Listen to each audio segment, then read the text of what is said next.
And thanks to Brimbank Council for sponsoring these workshops, which hopefully everyone will find valuable.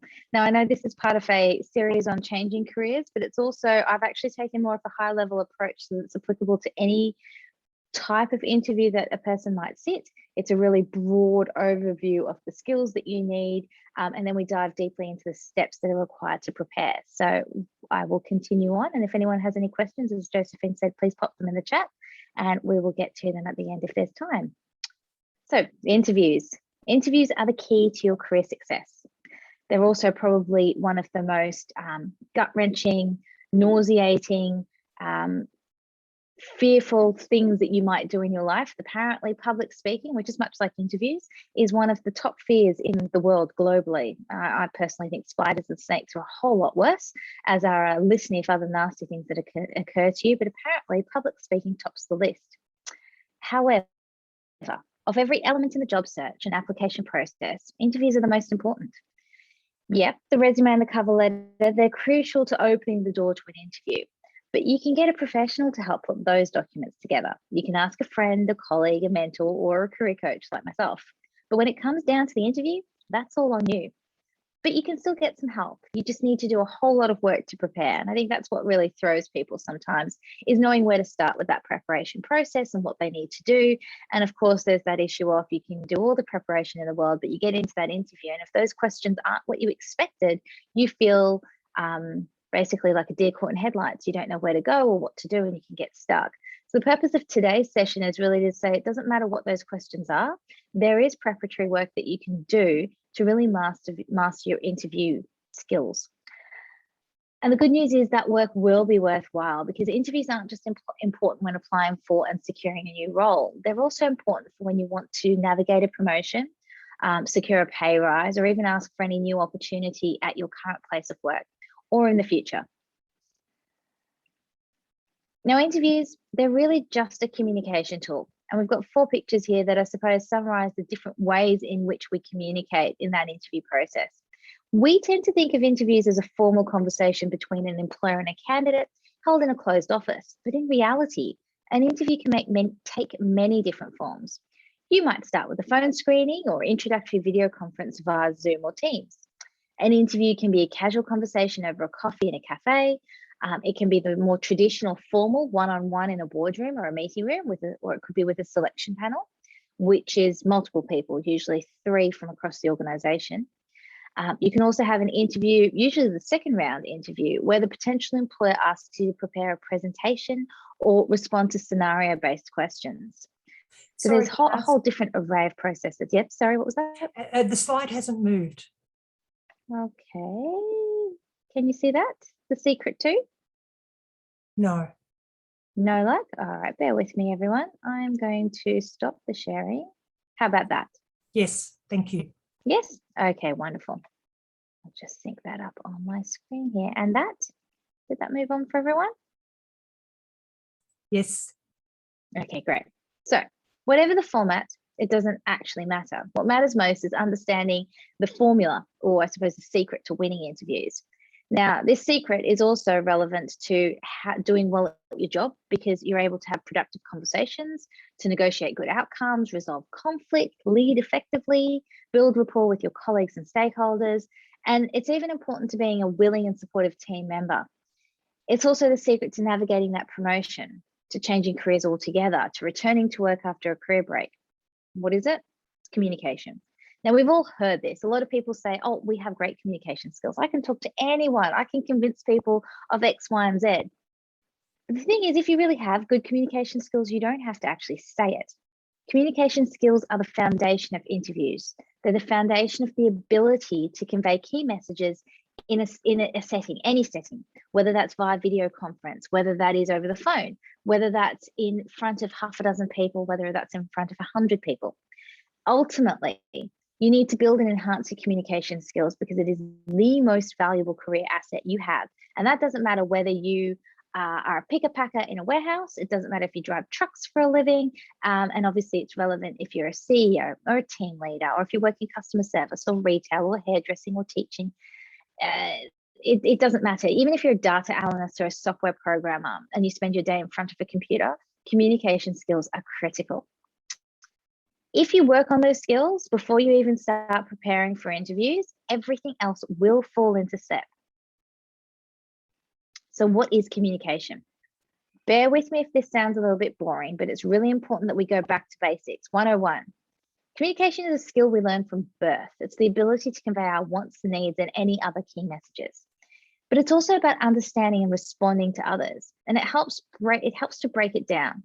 Communication is the ability to give and receive information, to employ active listening. That doesn't just mean hearing what another person says, but actually absorbing it and responding accordingly. Communication is about building rapport. It's about understanding the other person's motivation. It is about conveying in an interview setting a sense of friendliness and professionalism. It's about using nonverbal communication as well. Eye contact, your stance, your tone. It's about being clear and concise. It's also about demonstrating respect and empathy, something that's really important in that interview setting. An interview that goes well is an interview where you as the interviewee or the candidate understands and respects where the interview is coming from. This is not a process run by robots. It's a process about people getting to know people. And that's where it's really important that communication is all about engaging in two-way conversations, not just focusing on what you want to say, which is often the downfall of interview preparation. Now, the first step to developing good communication skills is to understand communication theory. The best way to do that is to know that communication is broken down into two key groups: your methods, that's how you communicate, and the medium, which is the channel or way of communicating. Communication is this huge area and skill set, so we'll keep our discussion today to communicating in interview settings and as part of the job application process. When we talk about methods of communication, they usually fall into about 5 categories. Verbal communication is, of course, when we speak. In person, over the phone, via a screen, FaceTime, Google Meets, Teams, Zoom. Thanks to the pandemic, we're across all of them. In a group or in an individual setting. The second is written communication, and that's any form of writing. The third is interpersonal communication, which is much harder to define. Interpersonal communication skills refers to the ability to build relationships between people. That's really critical in an interview setting because you want to connect and respond to the interviewer. And ultimately, if you've got good interpersonal skills, you can adapt your communication style accordingly. Interpersonal skills are the foundation of what we call emotional intelligence. Now, EQ is something I'll go over in a separate slide because, again, it does form the foundation for your ability to interview effectively. Then we have to consider the mediums or tools we use to communicate using those methods. We've got conversations, presentations, group forums and panels, letters and resumes, LinkedIn and social media profiles, DMs, direct messages, emails, text messages, audio messages. All of these are different mediums we use to communicate, and they all require a different part or a different way to communicate. The way you convey your examples, your achievements, why you're there for a role in your cover letter is very different to how you convey it in the interview. But then you also want to reference those particular achievements potentially in your thank you email to follow it up, which again should be written and sound slightly different to the cover letter that you initially sent them. So how do we know what to use and how to do it? Well, we're going back to this thing called EQ. It's great to prepare your examples for an interview. It's great to have a script. It's great to have a cheat sheet, if you like, of everything that you want to make sure that you get down and say in that interview. But if you don't have emotional intelligence, your ability to convey those messages in an interview setting is going to get lost. It's just not going to work. I have spent hours coaching clients on the fundamentals of preparing for an interview without doing this base level work. Without this, you just can't engage and connect and basically get that gut feeling, oh, I get along with that person. That person understands what I said. They understand what I'm trying to say and I understand what they're trying to say. That's what EQ is. In practical terms, it's the ability to recognize, understand, and manage our own emotions and recognize, understand, and influence the emotions of others. So what does that mean? It means being aware that emotions drive our behavior. When you're nervous in an interview setting, there's a good chance that your interviewer is slightly apprehensive as well. That drives the way in which you behave. It influences the way in which you present your information. It also influences the way that the interviewer sits there and responds to you. If you don't have well-developed EQ, you don't get that. You don't get that ability then to recognize it and to change the way you deliver your information accordingly. Learning how to manage your own emotions, and then ideally how to help manage others and the way in which they respond to the information you provide them, is absolutely critical, and that's the pinnacle of EQ. This helps us to become more successful in both our professional and our personal lives, and it's a key indicator of interview success. Managing emotions is especially important in situations where we are under pressure, i.e. the interview setting. Now, giving and receiving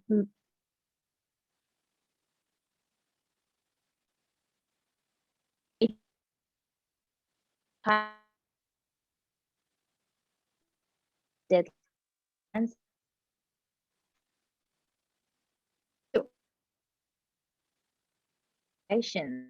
it comes into play and deals in the workplace, not whether it's changed from a particular interview experience.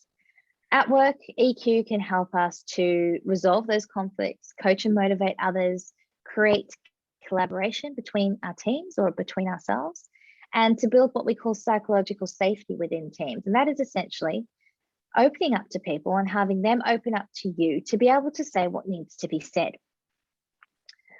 At a personal level, speaking of that, EQ helps us to have uncomfortable conversations without hurting people's feelings. It helps us to manage our emotions when we're stressed or feeling overwhelmed, and to improve relationships in general. So all of that aside, how do we actually do anything about it? How do we develop EQ?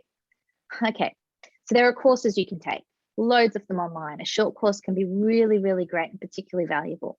But there's also exercises you can build into your daily workflow. Things like taking the time to just stop and reflect on the conversations you've had, especially when you're receiving feedback or criticism, and trying to respond instead of overreacting or reacting. It's about using active listening skills, practicing self-awareness, and even just maintaining a positive attitude, even in negative situations, and trying to understand other people's motivations. And that's what's critical in an interview setting. Understand why you're there and understand what the interviewer needs to see from you to make a hiring decision. This is really, really valuable and really important. Okay, so if we understand why we have interviews, we can better participate in the process. Interviewing ultimately should not be a one-sided process, but it becomes that way when we don't understand it.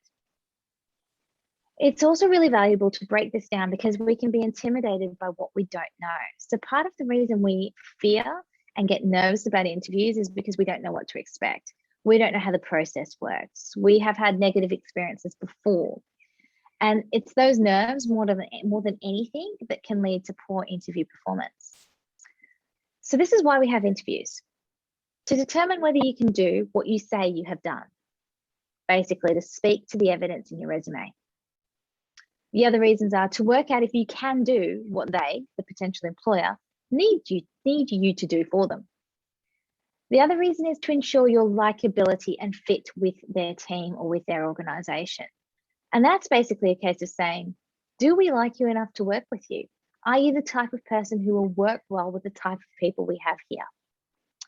And fourth, it's to find and evaluate the best candidate for the role. It's really the only way that an employer can really truly determine who would potentially be the right fit for their organization and the work that's required. So now it's time for some practical advice.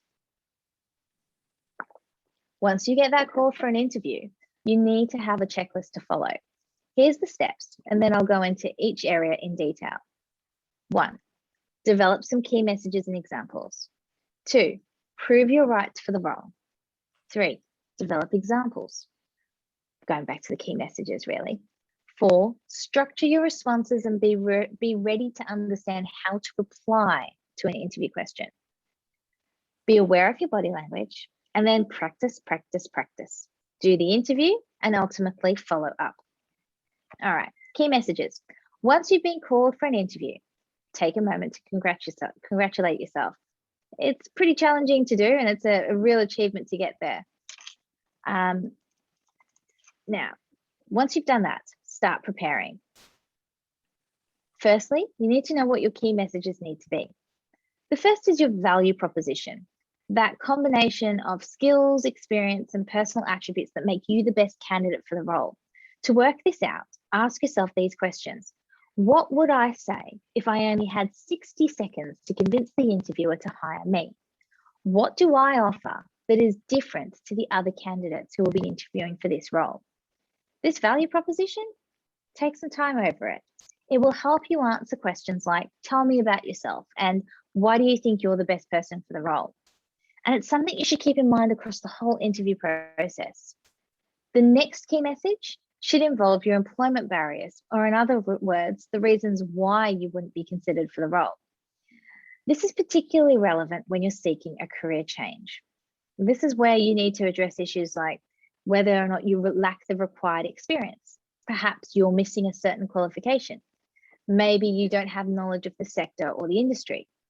If that's the case, don't just skim over it. You have to address this in the interview. The interviewers may ask you a question about these issues directly or these concerns or considerations. But if they don't, that's not a reason to avoid it. It's best if you bring it up strategically. When you want to change careers, there are 2 or 3 things that are really important. Your purpose, your reason why. And that comes back to your value proposition.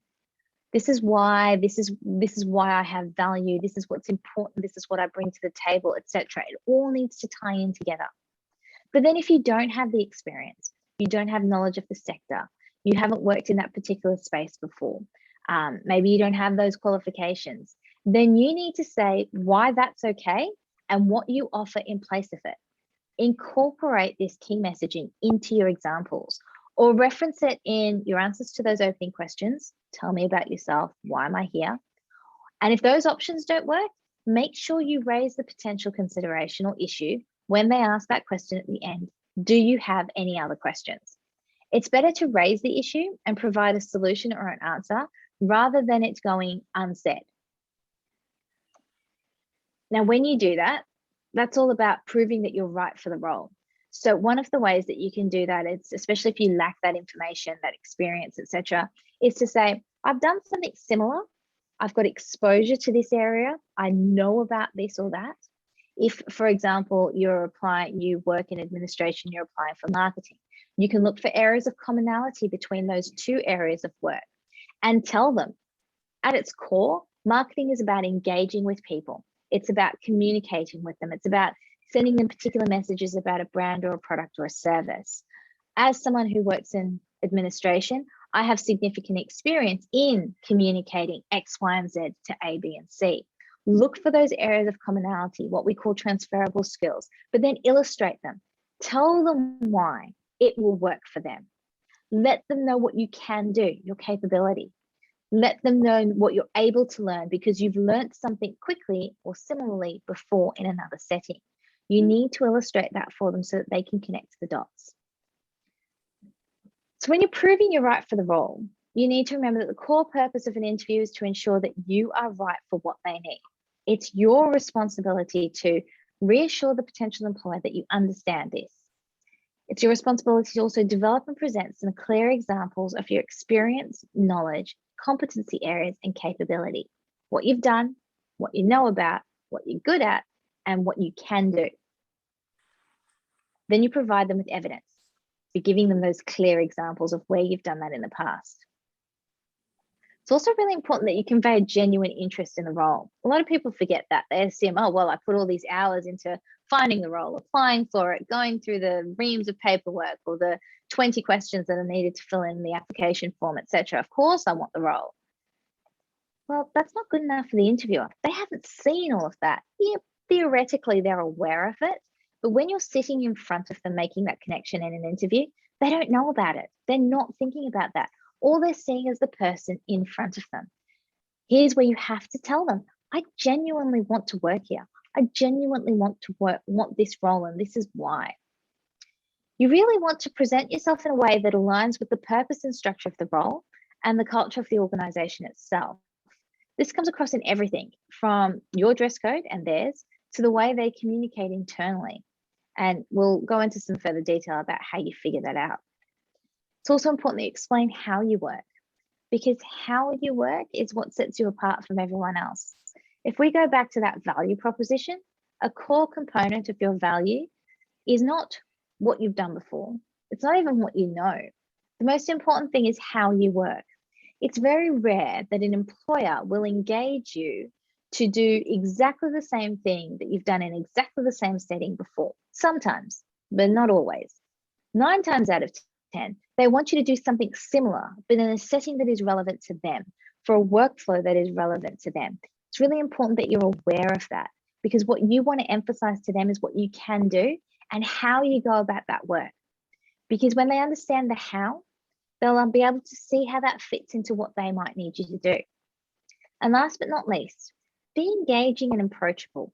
Show a little bit of personality. Obviously, don't go over the top. There's nothing worse than really uncomfortable forced humor, or someone who's particularly loud and engaging and noisy, but nonetheless, that's their personality. If it doesn't fit the setting, then you do need to dial that back a little bit. It comes back to that EQ. Recognize what's happening around you. Gauge the reactions of the people that you're speaking with. If you've walked into an office, look at what's happening at the other desks. Is there a really cheerful vibe? Is it really buzzy? Or is it a bit calmer and a bit more methodical? If it's a warehouse setting, how are people communicating and engaging with each other as you walk through the factory if you're given an opportunity to do so? How did the admin person or the receptionist greet you when you arrived? Clock all of those things and put them in your little memory bank and think, okay, this is what their expectations are. This is how they communicate. How can I reflect that, but still show a little bit of myself? And last but not least, you want to join the dots for them. So as you go through this process, remember, this is a business case or a pitch. This is me saying, I have an asset for you and you need to buy me at the end of the day. It's a professional conversation, not just a question answer interrogation where you sit there really still and fold your hands and look down and only speak when you're spoken to. That doesn't convey any sense of who you are at all. So yes, it's a formal setting 9 times out of 10, but it's okay to relax and sit back and actually engage with your interviewers as human beings. Okay. Now I've spoken about providing evidence. That's your examples, okay? You need to show them how you work, and yes, you need to show them where you've done it before. This is usually the entry point for most people when they start interview coaching. This is what they want to know about. How do I put together the right examples? How do I use them? How do I come up with them? How do I avoid that sense of being stopped dead in my tracks in an interview and think, oh God, I can't think of where I've done that before. I'm sure I've done it before, but where, when? Oh, how much do they want to know about it? That can be really complicated. So here's a few steps, I suppose, to help you prepare for that process. You can do this by giving your interviews concise but detailed examples of your experience, knowledge, and capabilities. I come back to them again. Even if they don't ask you a question but don't ask you for example, if they say, what's your greatest strength? Or tell me how you would approach a difficult customer. Or tell me what you know about this role. It's your responsibility to answer the question, but then to provide an example to consolidate your answer. Your examples are your evidence, your proof. So to develop them, I recommend creating a bank of multiple examples, which you can then refine and use for multiple interviews and interview questions themselves. I don't generally feel that it works really well to answer a set of questions specifically about one role or another. Those questions can change. You need to train yourself, much like the foundation of communication skills and the foundation of EQ. To truly prepare for interviews, you have to take a step back and take a more holistic approach and say, okay, I'm going to develop 10, 12, 15 examples. And then I'm going to relate each of those examples to the competency areas, accountabilities, or requirements of the role. So map them back to the position description. And in doing so, I'm saying, okay, here is an example, say it's an example about conflict resolution or conflict management, dealing with a particularly difficult customer or dealing with a particularly different colleague. Now, out of that example, you could be demonstrating your knowledge of a particular product or process. You could be demonstrating, obviously, those conflict resolution and communication skills. You could also potentially be demonstrating leadership skills. You could be demonstrating the ability to work under pressure. Maybe you're managing this in relation to other things or in addition to other things and other parts of your workflow. Maybe you had to address that issue or matter in a public space. So consider all the different ramifications and all the different things that you can spin out from that particular example. I often suggest to clients that they mind map their examples. So if you go back to the old school butcher's paper and you put your example in the center, and then you throw out, what does this relate to? What are all the things that this showcases about me, about my skills and ability? So to develop that bank, go through your career history, your hobbies and other activities, your volunteer work and or other roles, whether paid or unpaid, and ask yourself these questions. Tanaz, and you can sorry, classify them. Yeah, sorry. Another slide? Yeah, should be. Oh, thank you. Are you there? Yes, thank you. Okay. Let's just make sure that that's progressing correctly. I'm going to move that window so I can see it. Sorry, guys. Where was I? Creating a bank of examples. So those of you who've seen some of my workshops before will know that I often come back to this table. This table seems pretty simple, but it really is what everything builds out from. It's a table that captures your skills, your experience, your knowledge, and your capabilities. This is the foundation of what you offer in the workplace, whatever it is you do. So to develop your examples, draw up this table, and then under each of these headings, capture some examples. To come up with those examples, you can ask yourself these types of questions. What was I responsible for? And you can relate these to particular roles if you like. What technical skills did I use? What human skills did I use? What did I learn? What did people ask me for? What did I know about? What challenges did I overcome? What problems did I solve? What did I do better or differently? What am I most proud of? Or even more generally, what can I do? For each example, remember to outline the situation, the action you took, and the outcome. Now, this is also known as the STAR methodology for those who've applied for public sector applications. STAR refers to situation, task, action, and result. I simplify that a little bit because too many steps can just you get bogged down in the detail. Focus instead on this general framework when you're developing your examples. Firstly, make sure that your examples are relatable. Then you outline the situation: who, what, when, where, why. Give them a top-level overview so that they understand. You've got to give the interviewer context, a sense of when and where the example took place, what was happening, your experience at the time. Then move on to action. Now, this is the most important part of your example. Action refers to what did you do, how did you do it, and who was involved. This is where you show them how you work. By explaining this, the potential employer can then see and get an indication of what you could potentially do for them. It's also important not to fall into the trap whereby you get caught up in focusing on we, us, them. Those pronouns are important, but personal pronouns, you, me, I, those are also really important. As leaders and as team leaders and team members, we do become accustomed to talking about we. And you can raise that in the interview as well. If you catch yourself constantly saying we, you can actually stop and say, I do want to clarify for you that in each of these examples, it's really difficult for me to say I did this because I do tend to think collectively. I do feel that as part of a team, my role was to work with and for everyone, as opposed to, it's really hard for me to think just about me all the time. That's one of those examples that I'm talking about being relatable in an interview. It's okay to stop yourself in between examples or even in the middle of an example and actually explain that to an interviewer. It recognizes that you understand what they need from you, but it also acknowledges any of the issues that you might be coming across. It will influence the way they perceive the information that you're giving them as well, usually in a positive manner.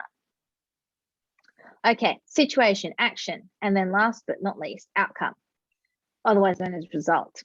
The outcome is important too, because it gives the interview an indication of the scope of your work and the impact of what you did. If you can, you want to give them a measurable outcome.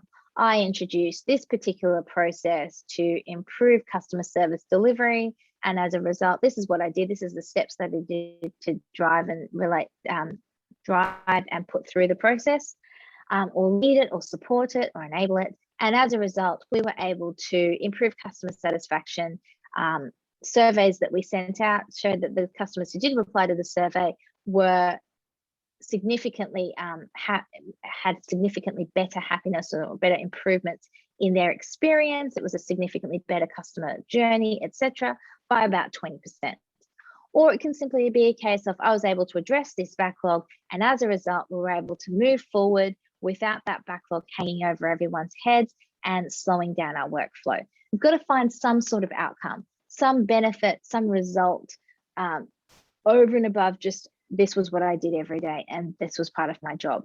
Even when it's mundane day-to-day business activities, day-to-day processes, I unpacked these boxes and sorted through everything and quality checked all of the produce that we received from the warehouse and then put it into a merchandise display. That still has value. Think about what that value was and tie an outcome to it. Why is that important? Always go back and ask yourself that question, or these questions. What did I do? How did I do it? Why was it important? Okay.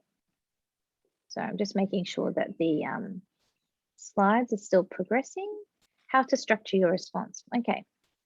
Back to those step-by-step pieces of advice. Once you've got that bank of sample examples ready, it's time to focus on responding to your interview questions.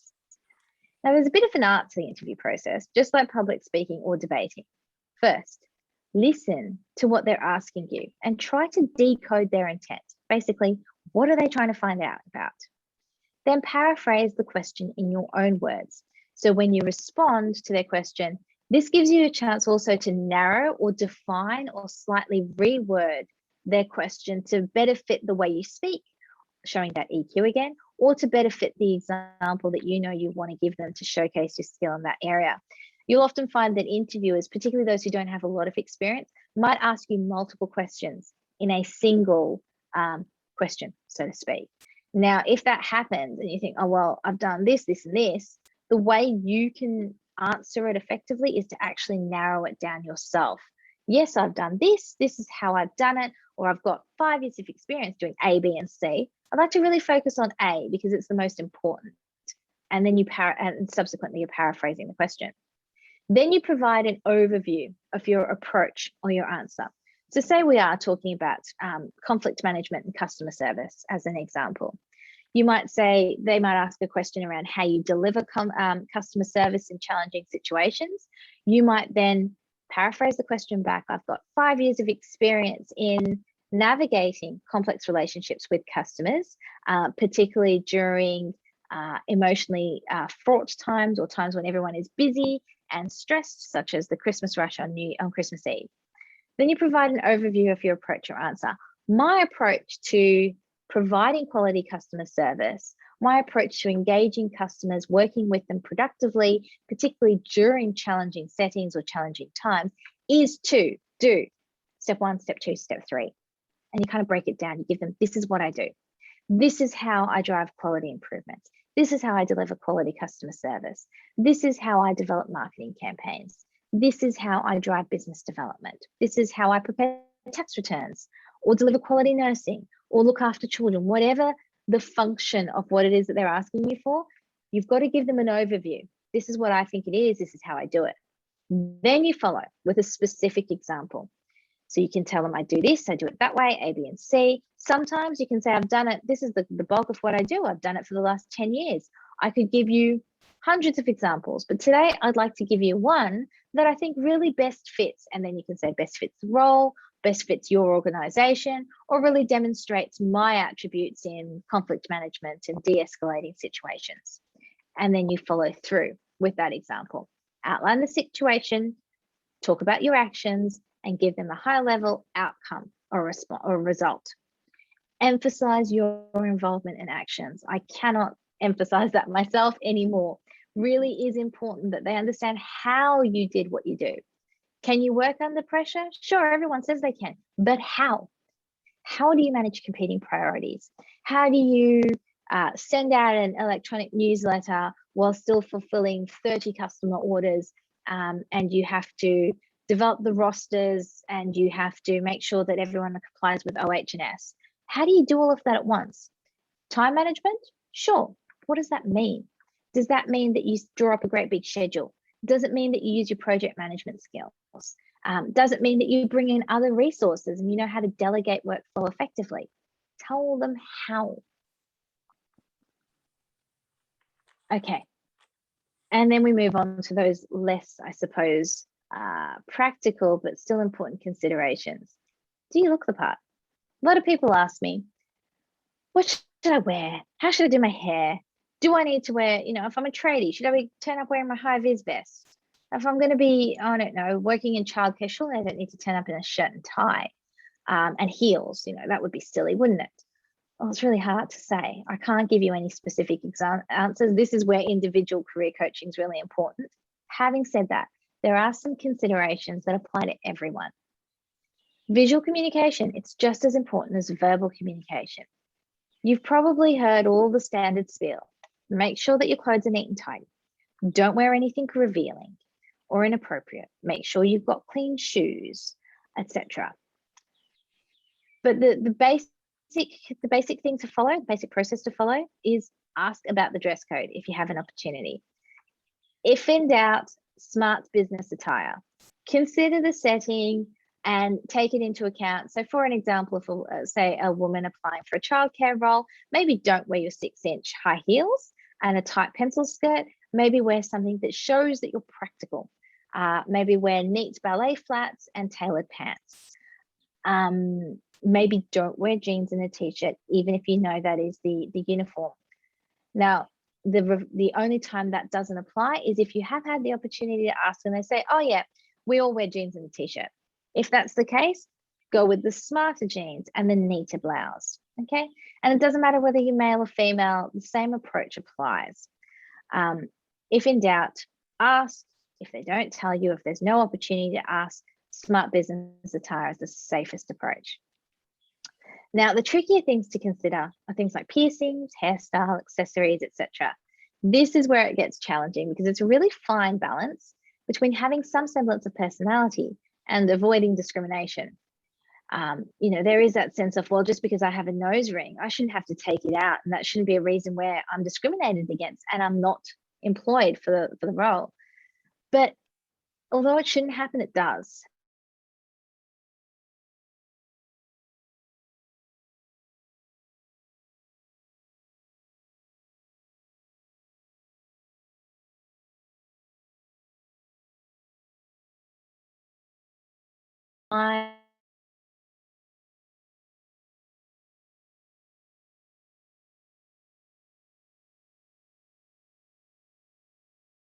Lipstick, potentially.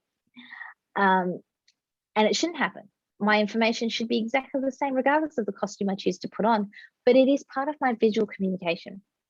Therefore, how you approach it really comes down to how important this role is and the job opportunity, and how important it also is to you to stay completely true to your personal style and sense of self. Piercings, big hair, a heavy hand with makeup, lots of accessories, thongs is something that I hear about a lot, people wearing open-toed shoes. Just be sensible. It is often safer to go with the flow, even if that doesn't necessarily align with the way you are. Try to incorporate personality in a slightly more subdued fashion. If you love big flashy earrings, maybe make them nice and colorful, but a little bit smaller. If you like to wear lots of accessories, instead of having 10 rings on your hands, maybe have 2 or 3. Just tone it down a little bit, because you don't necessarily want that to be the defining thing that people think about when they consider your interview. Other things to consider: sit up straight, okay? Practice a relaxed stance. So somewhere where you're breathing, you're expanding your chest, your shoulders are dropped, and sit at a table and consider, how do I sit? How do people look at me? How do I hold myself when I walk into the room and then take a seat? Find something to do with your hands. Are they going to be resting on the table? Don't fold them like this, because that's generally considered, a no-no, that people will say that, oh, you're blocking them. So open shoulders generally indicates that you're open. So that's an unspoken visual cue, I suppose, that you're open and receptive. If you're sitting back, it also makes you feel less tense because you have that support if you have the opportunity. Make sure that your feet are flat on the floor if you're going to swing around in the chair or jig up and down. Those things are all slightly distracting. They're part of what makes you dynamic. I mean, you certainly don't want to sit like a statue the whole time. Also be aware of your hand gestures. Use technology. Get someone to film you delivering a couple of practice interview questions and see what it is you do with your hands. Do you constantly sit there and twirl your hair? Might be something you've never considered, but once you see yourself on camera or once you ask someone else to see it, you'll be aware of it. Do you constantly touch your face? Big no-no during pandemic times. Do you constantly drum your fingers on the table? If you need to do something with your hands, clasp them together or take notes. It's always great to have a bit of one of my approaches is to take a clipboard into an interview. On one side of the clipboard, have your CV printed out. Old school, I know, but sometimes handy. And on the other side, have some blank paper or some paper with a couple of keywords that are prompts for your examples. And then if you want to, you can tick them off. You can just have a pen in your hand and you can say, I'll prefer to take notes if that's okay with you. Or do you mind if I have this in my hand? Or do you mind if I put my clipboard down? If you feel you need to ask permission. Also remember, this is a two-way process. You are interviewing them as well to an extent. Now, that's not to say you should flip the process around and ask them 20 questions, but it is important to consider that this is a communication process. It's a conversation between peers to an extent. So if you would feel uncomfortable working in an environment where just the simple act of putting a clipboard down in front of you would be considered a no-no, that might be something to take into account. And it might be something to do unapologetically if you feel confident doing so. Okay. So you don't just stop once the questions stop. Please have some questions prepared for your interviewer. Show you've given the role some thought. Don't ask them something that is really simple and pedestrian and boring, okay? Unless you really have to. If it's an essential requirement, you really need some clarification, that's an exception. But ultimately, don't ask a question just for the sake of having something to say. You can use this as an opportunity to clarify certain points. You can also use this as an opportunity to go back to any questions that you haven't answered coherently. So if you're thinking, oh God, I really stuffed that one up, and you're mulling it over in your head the whole time, when you get to the end, and when they say, do you have any questions? You can do one of two things. You could say, actually, I do have a question. Back to what we were talking about conflict management. You asked me for an example. Can you tell me more about why that's important to the role? And then when they respond, you can say, oh, that's great. Thank you so much. I realized that the example I gave you was dreadful. Can I please just quickly give you another? There was this time that, and then you launch into a shorter version so that you can sort of claw back that example that you really wanted to give them in the first place. You can also use this as an opportunity to provide them with other information, such as those key approaches to those employment barriers we talked about earlier. You can ask them a question such as, say they require a particular qualification for the role. They know you don't have it. They've still called you in for an interview, but they haven't referenced it at all. This might be a good time for you to bring it up and say, I noticed on your position description, you actually were looking for a master's degree in science or whatever it might be. Now, I know you brought me in for an interview despite my not having it, and then you might refer to the spiel you put in your cover letter about how you've got 15 years of experience instead of that master's, and that makes you a viable candidate. But you want to elaborate on that at this point. And you can say something along those lines of, I understand that you were looking for that postgraduate qualification, and I know that I've got the 15 years of experience, which I really think is important because of X, Y, and Z. But it opens up, but I'd love to hear your thoughts about why you thought that was particularly important, and if you think that maybe it would be useful for me to go out and do any further professional development in that space. So you're always offering them a solution to addressing that perceived lack. And last but not least, once the interview has concluded, make sure you take down the names of everyone who interviewed you, look them up on LinkedIn, connect with them if that's possible. If not, at the very least, forward a thank you note or email to them to thank them for their time, and then follow up approximately 5 to 7 business days later. Okay. And finally, if you do need customized advice, you can, here are my contact details. Please reach out to me via LinkedIn. Happy to answer any questions. And I think there are a few questions in the chat. Is that right, Josephine? I think we might have missed a couple of slides. I'm not sure, Tanaz. Oh dear, hang on. Oh, I'm so sorry. You've got need customized advice there? Yeah. Okay. Did we see this one? No. Did we see this one? Yes, we did. Okay, all right. So it was just that one. So please don't stop where the questions, once the questions stop. There's a reason there's a picture of a road there. The interview is a journey. It's part of the process. It's part of the communication process, part of the process of them getting to know you and you getting to know them, and part of the process, part of the journey your entire career is on. So I like going back to that slide. So thanks, Josephine. Really, really important to remember that you can't just sit back and say, oh God, I'm done now. Tempting as it might be. Fantastic. Thank you, Tanaz. Has anyone got any questions? I'm just going to stop the recording.